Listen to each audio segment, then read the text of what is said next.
بسم اللہ الرحمن الرحیم۔ السلام علیکم۔ تراویح کی ابتدا نبی کریم صلی اللہ علیہ وسلم سے ہوئی، مگر آپ صلی اللہ علیہ وسلم نے اس اندیشہ سے کہ یہ فرض نہ ہو جائے 3 دن سے زیادہ جماعت نہیں کرائی۔ اس وقت صحابہ کرام فردم فردن تراویح پڑھا کرتے تھے اور کبھی 2 4 آدمی جماعت کر لیتے تھے۔ اس کے بعد حضرت عمر رضی اللہ عنہ کے زمانے سے عام رواج ہوا اور اس وقت سے تراویح کی 20 رکعت چلی آ رہی ہے اور 20 رکعت ہی سنت مؤکدہ ہے۔ محترم دوستو، رمضان المبارک کے مہینے میں دن کی عبادت روزہ ہے اور رات کی عبادت تراویح ہے۔ حدیث مبارکہ میں دونوں کو ادا کرنے کا حکم دیا گیا ہے۔ چنانچہ آپ صلی اللہ علیہ وسلم کا ارشاد ہے، اللہ تعالیٰ نے اس ماہ مبارک کے روزوں کو فرض کیا ہے اور اس میں رات کے قیام کو نفلی عبادت بنایا ہے، اس لیے دونوں عبادتیں کرنا ضروری ہے۔ روزہ فرض ہے اور تراویح سنت مؤکدہ ہے۔ رمضان کے مہینے میں عشاء کی نماز کے بعد اور وتروں سے پہلے تراویح باجماعت ادا کی جاتی ہے، جو 20 رکعتوں پر مشتمل ہوتی ہے اور 2 رکعت کر کے پڑھی جاتی ہے۔ ہر 4 رکعت کے بعد وقف ہوتا ہے جس میں تحلیل و تسبیح ہوتی ہے اور اسی وجہ سے اس کا نام تراویح ہوا۔ آپ صلی اللہ علیہ وسلم نے رمضان المبارک میں رات کی عبادت کو بڑی فضیلت دی ہے۔ حضرت عمر رضی اللہ عنہ نے سب سے پہلی تراویح باجماعت اور اول رات میں پڑھنے کا حکم دیا اور اس وقت سے اب تک یہ پڑھی جاتی ہے۔ اس نماز کی امامت بالعموم حافظ قرآن کرتے ہیں اور رمضان کے پورے مہینے میں کم از کم قرآن پاک کو 1 بار یا زیادہ مرتبہ ختم کیا جا سکتا ہے۔ محترم دوستو، اس امر پر سب ائمہ کا اتفاق ہے کہ نماز تراویح مرد عورت سب کے لیے سنت مؤکدہ ہے، اس کا ترک کرنا جائز نہیں، اور تراویح میں جماعت سنت کفایہ ہے کہ اگر سب لوگ چھوڑ دیں گے تو سب گناہگار ہوں گے۔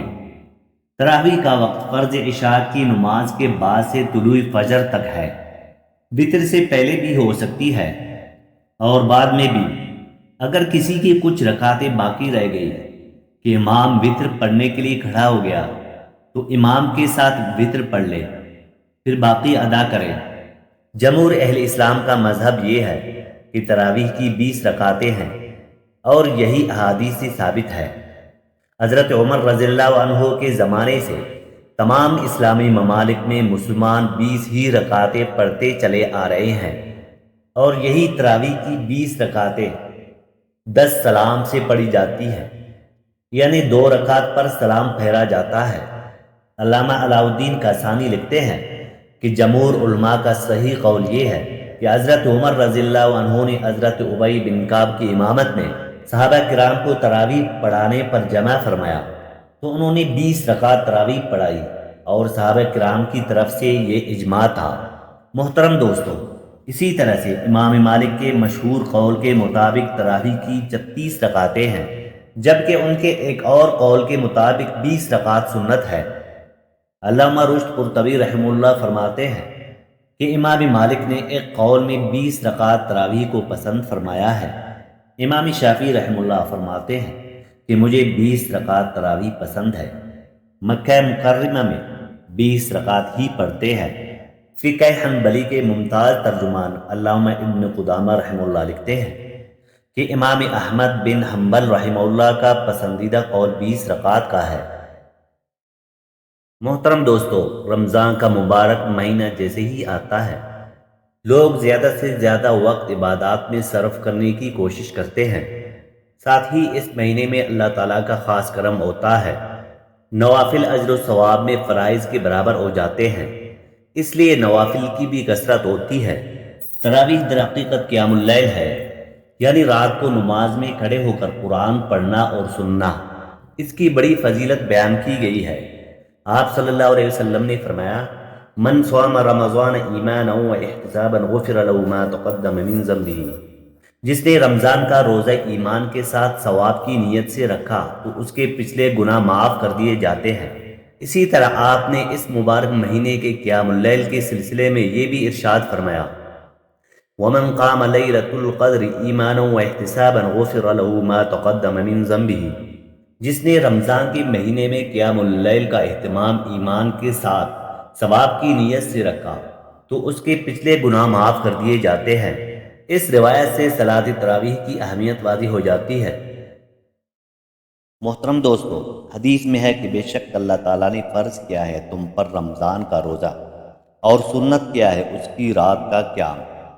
بس جو شخص اس کا روزہ رکھے اور اس کی رات میں قیام کرے ایمان کے اعتبار سے اور ثواب طلب کرنے کی نیت سے، تو وہ کفارہ ہوگا اس کے لیے جو گزرا، یعنی جو اس سے صغیرہ گناہ ہوئے وہ سب معاف ہو جائیں گے۔ ایک اور جگہ پر آپ صلی اللہ علیہ وسلم نے فرمایا کہ جس نے رمضان کے روزے محض اللہ تعالیٰ کے واسطے ثواب سمجھ کر رکھے تو اس کے سب اگلے گناہ صغیرہ بخش دیے جائیں گے۔ آپ صلی اللہ علیہ وسلم نے یہ بھی فرمایا کہ روزہ دار کی منہ کی بدبو اللہ تعالیٰ کے نزدیک مشک کی خوشبو سے بھی زیادہ پیاری ہے۔ قیامت کے دن روزہ کا بے حد ثواب ملے گا۔ محترم دوستو، رمضان کا پورا مہینہ عالم اسلام کے لیے ایک بہت بڑی نعمت ہے۔ یہ مہینہ اللہ تعالیٰ کی طرف سے مسلمانوں کے لیے ایک بہت بڑا انعام تحفہ بھی ہے، کیونکہ اس مہینے میں جنت کے دروازے کھول دیے جاتے ہیں، جہنم کے بند کر دیے جاتے ہیں، شیاطین کو قید کر دیا جاتا ہے۔ اسی طرح سے ایک فرض 70 فرضوں کے برابر ہو جاتا ہے اور نوافل فرائض کے برابر ہو جاتے ہیں۔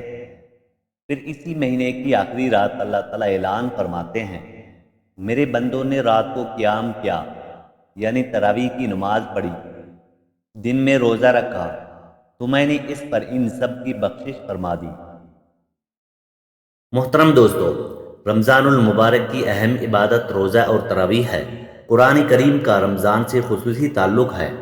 قرآن کریم نے مساوات، انصاف، آزادی اور تحفظ کا درس دیا ہے، جو پوری دنیا کی آئین کی بنیاد ہے اور اسے عام کرنے کی ضرورت ہے۔